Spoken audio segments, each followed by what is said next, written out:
Hello বন্ধুরা, চলে এসেছি রান্নাঘরে আজকে দুপুরে মেনু করতে। কি করব খুব ভাবছি, কারণ আজকে নিরামিষ শনিবার। তো নিরামিষে একটু ভালো কিছু খেতে ইচ্ছে করে। এমনি ভাজাভুজি একটু হলে খুব ভালো হয়, ভাতটা উঠে যায়। তো আজকে ভাবছি যে একটু মোচার চপ বানিয়ে ফেলবো। মোচা ভাপানো আছে, ভাপিয়ে রেখেছি। তো একটু মোচার চপ করে ফেলবো। ডাল ভাত আর ওল আছে, ওল বানাবো। তো আগে ভাতটা বসিয়ে নিই।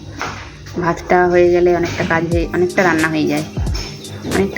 আমার ভাতটা হয়ে গেলে, আমার খালি মনে হয়। আপনাদের কী মনে হয় জানি না, কিন্তু আমার মনে হয় যেন ভাতটা হয়ে গেলে বাবা সব রান্না হয়ে গেল যেন। তো ভাতটা বসিয়ে দিই, তারপর আমি এবার চপের জোগাড় করব। তো আজকে বানাবো আমি মোচার চপ, আপনাদেরকে দেখাবো কেমনভাবে করছি, আপনারা দেখবেন। আর আমার ভিডিওটাকে বেশি বেশি করে ফলো করবেন, লাইক করবেন, শেয়ার করবেন আপনাদের ভালো লাগলে। আর দেখা হবে আবার একটা পরের ব্লগে। আমি ততক্ষণ চপ রেডি করি। টাটা।